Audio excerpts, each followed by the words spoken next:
Ang gagawin na lang natin, itong sa outlet na ito, yan, dito na lang ilalagay natin sa utility. Tapos ito pa, ito, yan. Tapos itong sa may pintuan, ito. Yan pa, hindi pa na-diretso natin.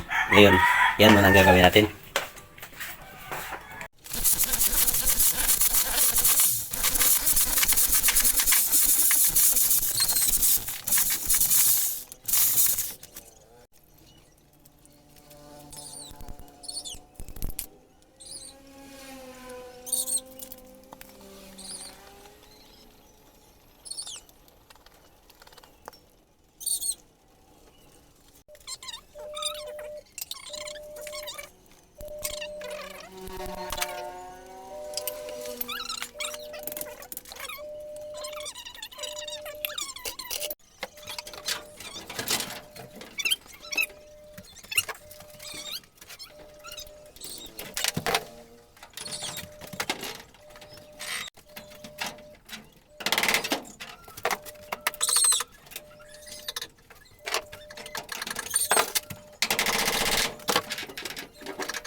Ayan guys, natapos na tayong mag-layout ng tubo. Pasadaan natin. Yan yung linya ng ilaw. Yan, naglagay tayo ng junction box dyan. Yan yung ilaw. Tapos yung switch, dyan natin linagay. Yan, nagdiris tayo doon. Isa pang ilaw dito. Yan. Ito ang ating outlet. Yan, dalawang tubo. Yung isang tubo para doon sa sala. At yung isang tubo para naman dito sa kwarto. Ito yung isang outlet. Yan, dito natin nilagay. Yan. Tapos, ito. Yan. Tapos, ito, yan yung unang sirketo natin sa outlet. Punta tayo sa sala. Ito yung isang outlet natin. Dito sa sala yan. Nagpasa siya doon sa may lavabo. Ito, yan. Yan. Tapos ito yung panghuli. Balit ako yan. Sa linya ng ilaw, sa linya ng second floor, ito yung dalawa. Yan. Ito yung linya ng ilaw. At ito yung ating sa service entrance. Yan. Bali yung sa outlet saka sa ilaw, pinag-isa na lang natin yung tubo. Yan. Akit tayo sa taas. Ito na yung linya natin. Ito yung linya ng sa ilaw at saka saksakan. Yung sa ilaw, i-diretso lang natin doon, yung wire. Tapos yung sa outlet, puputulin lang natin dito at saka maglalagay tayo ng mag-space lang tayo dito. Tapos maglalagay din tayo ng outlet dito. Tapos diretso, yun, ito na yung switch para dyan, no, yung ilaw. At saka yung sa labas, lalagyan pa natin yan, wala pang tubo. Yan na. Mamaya natin lalagyan pag dumating na yung tubo. Tapos ito na yung ating main sa entrada natin. Yan, palabas doon. Doon tayo kukuha sa medyo stable ng sala. Ito na yung linya natin ng saksakan ng sa ilaw at sa saksakan. May pinadan pa tayong linya dito ng saksakan kasi may linagay pa tayong saksakan dito. Yan. Tapos naglagay tayo ng junction box dito. Yan, ito yung pupunta sa ating ilaw dyan sa gitna. Tapos yung sa sala, yan na yung ilaw na nilagay natin. Bali, naglagay pa tayo doon ng tubo para ilaw dito sa dito sa ilaw sa labas. Yan yung switch niya. Yan sa baba. Yan. Tapos yun, pumunta tayo dun sa labas. Tsaka buwaba tayo. Yun na yung switch. Yan. Linagyan ko ng hanger dyan kasi medyo sobrang taas. Tsaka kukunin pa naman itong beam na to. Wawasakin to. Yan. Yan. Ito na yung isang ilaw natin sa sala. Sa terrace nila. Yan. Lilagyan ko na rin ng hanger para medyo mababa na yung ilaw natin. Ito na yung switch niya. Yan. Pero parang dito, parang temporary lang kasi wawasakin din to. Mababago pa yan. Dito tayo. Naglagay ko dito ng PVC, pa ganyan. Yan. Papunta doon sa kabila. Sa outlet na galing yan. At saka yung linya ng ilaw sa CR, dito na lang natin pinadaan. Dito tayo kukuha ng source diyan tayo kukuha ng source sa linya ng ilaw. Yan, palusot natin dito. Kaya tayo kumuha dyan sa linya ng outlet.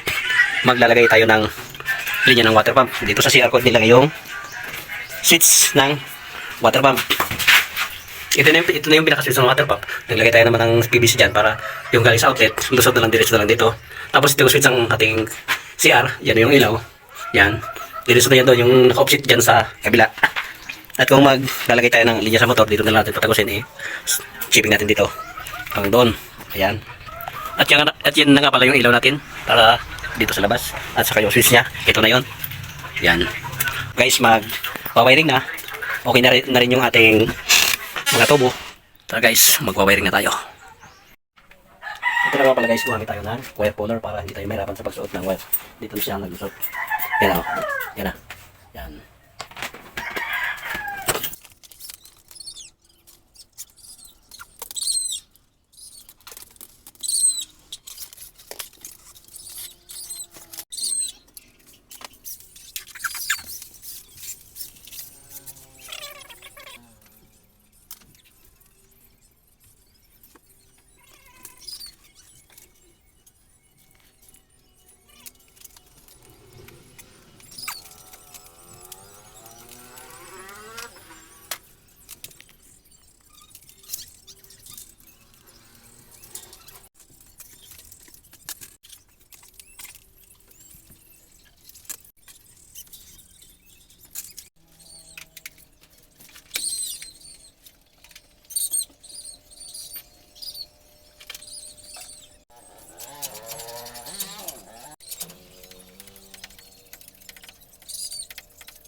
Magwa-wiring na tayo guys dito sa linya ng ilaw. Tapos yan, dalawang ilaw lang naman to. Tapos itong switch on, ilalagay natin. Tapos hindi na lang tayo magpuputol dyan. Dito sa nasa panel itong ating light. Simula switch hanggang panel. Yan. So sasama natin ang ng light. Magiging live natin wire dito sa utility. Punta sa panel.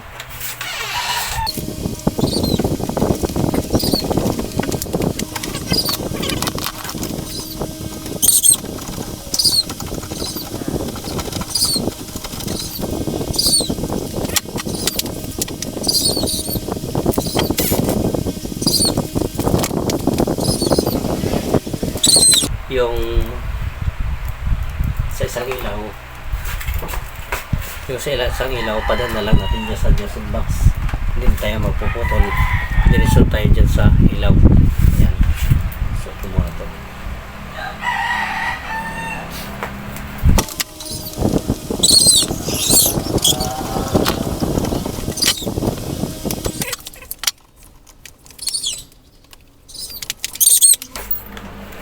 Ating tandaan ito, lagyan natin ang electrical tape.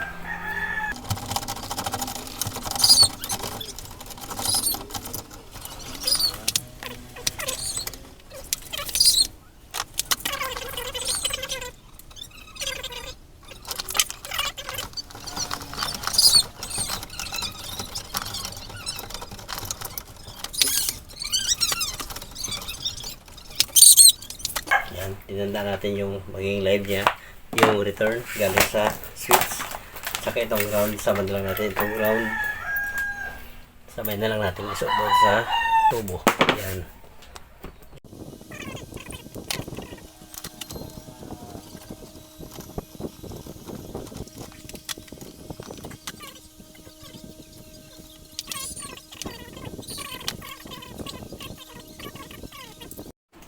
Dito tayo sa second floor guys. Yan. Magkasukat dito tayo ng wire, yung dalawang number 14 para dito sa ilaw. At saka yung isang dito sa labas. Yan. Number 14. Ito yung live dito na tayo kukuha. Galing sa panel. Yan.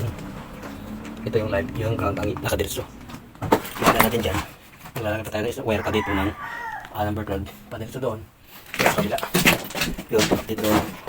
Yan. Bali yung Yung live na galing sa breaker, sa linya ng ilaw, pinadiretso na lang natin ito. Hindi na tayo nagputol dyan. Yan. Yung wire o, nakadiretso. Tapos ito yung ground o. Kukuha pa tayo, kaya nagputol tayo dito ng ground. Kukuha tayo ng ground para dito sa ilaw. Ground para dyan sa ilaw.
Ito na ating ground. Yan yung ground natin. Ito yung return light switch. Saka yung isang doon sa ilaw, yung doon sa kabila, yung pinadiretso na natin. Dito yung ground lang, dito lang natin nagputol lang tayo ng ground dito para may lagay tayong drop. Pero isang kaputol ng ground diretso na yun, o yun, nakalawit na yung dalawa, yung return at saka yung ground.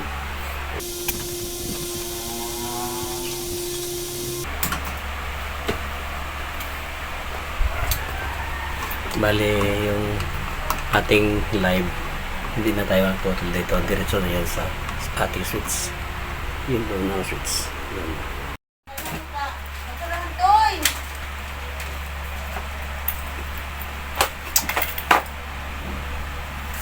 Dapat yung live, yung return dito tumama sa pinakagitna, yung ground dito sa my thread.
tatlo lang muna ang lalagyan natin.